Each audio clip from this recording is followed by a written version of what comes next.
வணக்கம் அன்பர்களே. அஸ்ட்ரோசிரி சேனல் வாயிலாக நான் உங்கள் அஸ்ட்ராலஜர் டாக்டர் சதீஷ்.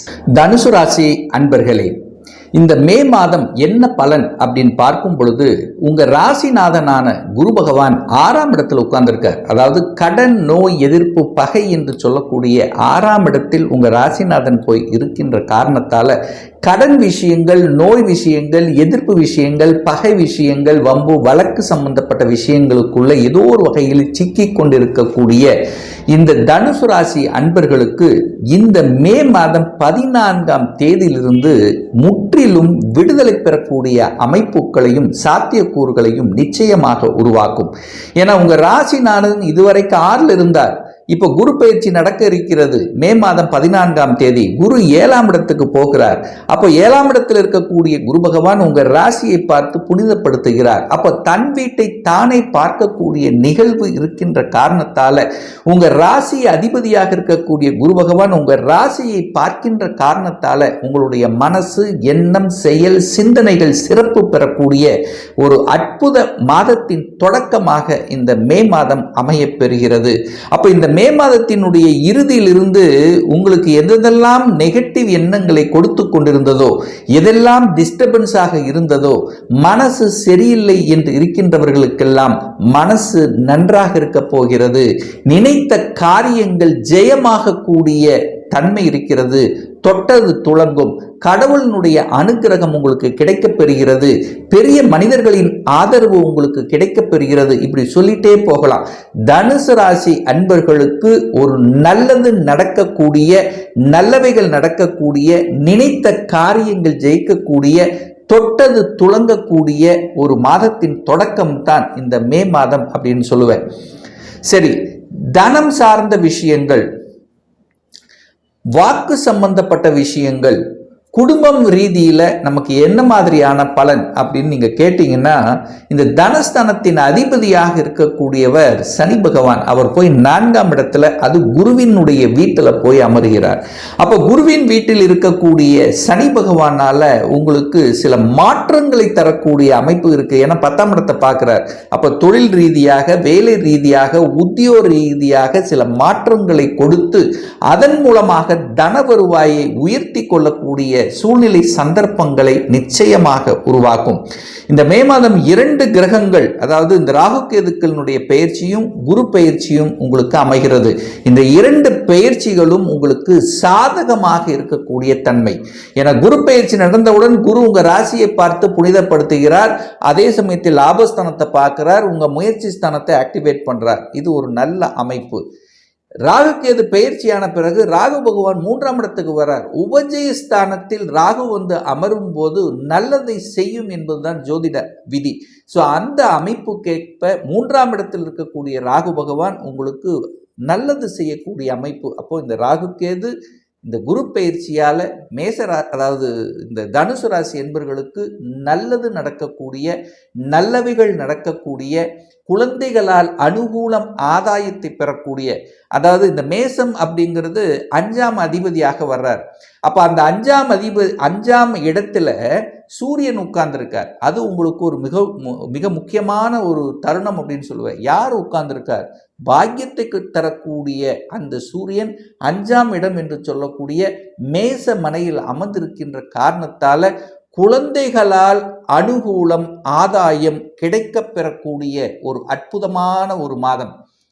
இந்த தனுசு ராசி என்பவர்களுக்கு யாரெல்லாம் குழந்தை பாக்கியத்தில் தடை கொண்டிருந்ததோ, குழந்தை பாக்கிய பிறப்புக்கு சில தடைகளை ஏற்படுத்தி கொண்டிருந்ததோ, அது நிவர்த்தியாக கூடிய ஒரு அற்புதமான ஒரு மாதம். ஏன் சொல்றேன் குழந்தை பாக்கியம் நிச்சயமா கிடைக்கும்னா, காலச்சக்கரத்தினுடைய 5வது வீட்டின் அதிபதி சூரியன் தான். அந்த சூரியன் இப்போ உங்க தனுசு ராசிக்கு 5ஆம் இடத்துல போய் அமருவது ஒரு அற்புதமான ஒரு நிகழ்வு. குழந்தை பாக்கியம் கிடைக்கும், குழந்தைகளால் அனுகூலம், ஆதாயம் பெறும், குழந்தைகளால் மகிழ்ச்சியும் சந்தோஷத்தை கிடைக்கும், குழந்தைகளுக்கு ஆசைப்பட்ட விஷயங்களை நிறைவேற்றுவதற்கான ஒரு தன்மை, குழந்தைகளுக்கு திருமணம், சுப காரியங்கள் செய்யக்கூடிய அமைப்புகள், சந்தர்ப்பங்கள் இந்த மே மாதத்தினுடைய இறுதியிலிருந்து உங்களுக்கு சாத்தியமாகும். அதாவது நிறைய தனுசு ராசி என்பவர்களுக்கு திருமண தடை இருக்குது அப்படின்னு நான் சொல்லுவேன். ஏன்னா குரு 6ஆம் இடத்துல இருந்தார். உங்க ராசிநாதன் 6ஆம் இடத்துல இருக்கு. நீங்க போய் எதிர்ப்பு இருக்கு. எதையாவது நீங்க நல்லது செய்ய போனா கூட ஏதாவது ஒரு எதிர்ப்பு, ஒரு பகை அப்படிங்கிறது உங்களுக்கு நிச்சயமாக இருந்து கொண்டிருக்கும். இப்போ அது விலகப் போகிறது. இந்த குரு பயிற்சிக்கு அப்புறம் ராசிநாதன் 7ஆம் இடத்திலிருந்து ராசியை பார்க்கக்கூடிய அமைப்பு ஒரு அற்புதமான ஒரு செயல். சுப காரியங்கள் உங்களுடைய விருப்பப்படியே உங்களுடைய முயற்சியால நடக்கும். உங்களுக்கு சரி அல்லது உங்க குடும்ப உறுப்பினர்களுக்கும் இந்த வருடம், அதாவது இந்த 2025 சுப காரியங்களை செய்யக்கூடிய வருடமாக அமையும். அதுவும் இந்த மே மாதம் அதனுடைய தொடக்க புள்ளியாக நிச்சயமாக அமையும். இதுல எந்த மாற்று கருத்தும் கிடையாது. சுகஸ்தானத்தின் அதிபதியாக இருக்கக்கூடிய குரு பகவான் 7ஆம் இடத்துல போய் அமர்றது ஒரு நல்லது. ஆனால் சுகஸ்தானத்தில் சனி போய் அங்கே இருக்கும்போது சுகஸ்தானத்தை கொஞ்சம் கெடுக்கும். என்ன கெடுக்கும்? கொஞ்சம் அலைச்சல், திருச்சல், டென்ஷன், ப்ரெஷர். அப்போ சரியான உடற்பயிற்சி, சரியான உணவு கட்டுப்பாடு ரொம்ப ரொம்ப முக்கியம். தாயினுடைய அங்கே உயிர் காரகத்துவமாக இருக்கக்கூடிய தாயினுடைய ஹெல்த் விஷயத்தில் கொஞ்சம் கவனம், எச்சரிக்கையோடு இருக்கணும் இந்த தனுசு ராசி என்பர்கள். தாய் ரீதியாக, தாய் வர்க்கம் ரீதியாக தாயோட கருத்து வேறுபாடுகள் ஏற்படாம தாயை நல்லா அனுசரித்து தாயை நன்றாக பார்த்து கொண்டாலே உங்களுக்கு சுகஸ்தானத்தில் எந்த பிரச்சனை இல்லை. இல்லைன்னா உங்களுடைய சுகஸ்தானத்தில் சில பிரச்சனைகள் வருவதற்கான வாய்ப்புகள் இருக்கு. அப்போ தாய் சார்ந்த விஷயங்கள், அம்மா சார்ந்த விஷயத்தில் நல்லவைகள் செய்யணும் அப்படிங்கிறத மனதில் ஆழமாக பதிய வைத்துக் கொள்ளுங்கள். கடந்த ஒரு வருடமாகவே இந்த தனுசு ராசி அன்பர்களுக்கு பார்த்தீங்கன்னா கடன் இருந்து கொண்டே இருக்கும், அல்லது கடனை வாங்கியிருப்பீங்க. கடன் என்கின்ற அமைப்பு உங்களுக்கு இருக்கும். இப்போ அந்த கடனை அடைத்து விடலாம் என்கின்ற நம்பிக்கை பிறக்கக்கூடிய மாதத்தின் தொடக்கம். என்ன ஆயிரப்போகுது? கடன், சுப கடன் தான் இருக்கு. நம்ம வீடுக்காக தானே ஒரு கடன் வாங்கணும், அல்லது ஒரு வண்டி வாகனத்துக்காக தான் நம்ம கடன் வாங்கணும். சரி, அந்த கடனை அடைச்சிடலாமே. அந்த கடன் மூலமாக அனுகூலம், ஆதாயம் பெறக்கூடிய அமைப்புங்கிறது இந்த வருடம், இந்த வருடத்தின் தொடக்கமான இந்த மே மாதம் அமைய பெறும். இதில் மாற்று கருத்து என்பது இல்லை. சுப காரியங்கள், கூட்டாளிகள் சார்ந்த விஷயத்திலிருந்து வந்த பிரச்சனைகள், ஒரு சில தனுசு ராசி என்பர்கள் கூட்டு தொழிலை செய்யலாம் என்கின்ற எண்ணப்பாடு உருவாக்கும். ஏன்னா நீங்க போய் 7ஆம் இடம் என்று சொல்லக்கூடிய கூட்டு தொழில் என்கின்ற இடத்துல போய் உட்கார்ந்துருக்கிறதுனால கூட்டு தொழில் அமையப்பெறக்கூடிய, கூட்டாளிகளால் நன்மை பெறக்கூடிய, நண்பர்களால் அனுகூலம், ஆதாயம் பெறக்கூடிய ஒரு மாதத்தினுடைய தொடக்கம் தான் இந்த மே மாதம் அப்படின்னு சொல்லுவேன். அப்போ மே மாதத்தினுடைய பிற்பகுதி 14ஆம் தேதிக்கு அப்புறம் தனுசு ராசி என்பவர்களுக்கு ஏற்றத்தை தரக்கூடிய, நல்ல நல்ல மாற்றங்களை தரக்கூடிய அமைப்பில் அமைகிறது அப்படின்னு சொல்லுவேன். 10ஆம் அதிபதியாக இருக்கக்கூடிய அந்த புதன் பகவான் 10ஆம் இடத்தை இப்போ பார்த்துட்டு இருக்கார். அப்போ அவர் எங்கே போய் அமருகிறார்? இந்த மே மாதம் 7ஆம் தேதி 5ஆம் இடத்துல சூரியனோட சேர்ந்து அமருகிறார்.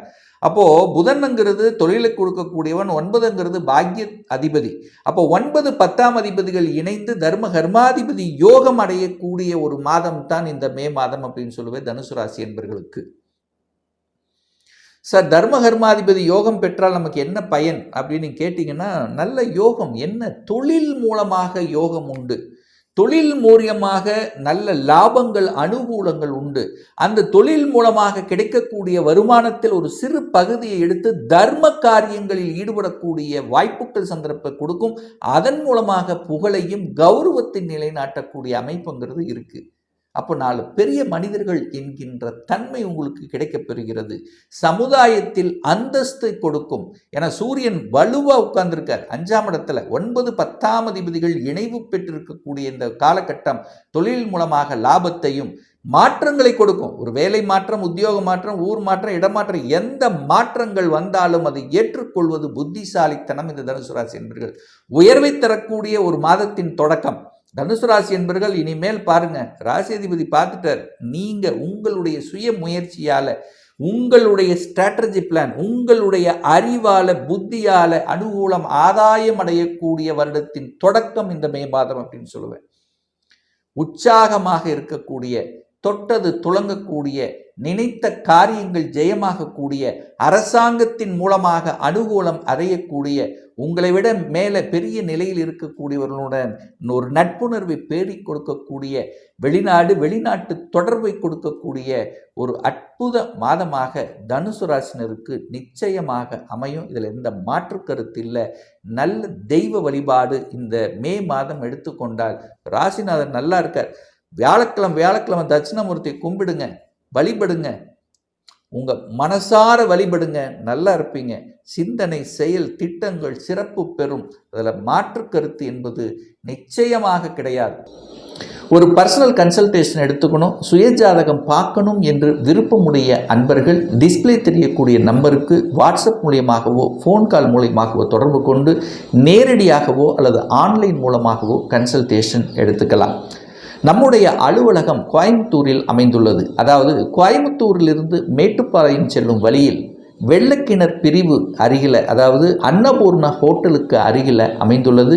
பிரியர் அப்பாயின்மெண்ட் வாங்கிட்டு நேரடியாக கன்சல்டேஷன் எடுத்துக்கலாம். ஆன்லைன் மூலம் கன்சல்டேஷன் எடுத்துக்கிறவங்க உங்களுடைய பெயர், உங்களுடைய தற்போது வசிக்கும் இடத்தை வாட்ஸ்அப்பில் குறிப்பிட்டு ஆன்லைன் மூலமாகவும் கன்சல்டேஷன் எடுத்துக்கலாம். நிச்சயமாக இந்த பதிவு ஏதாவது ஒரு ரூபத்தில் உங்களுக்கு யூஸ்ஃபுல்லாக இருக்குங்கிறதுல எந்தவித மாற்று கருத்தும் கிடையாது.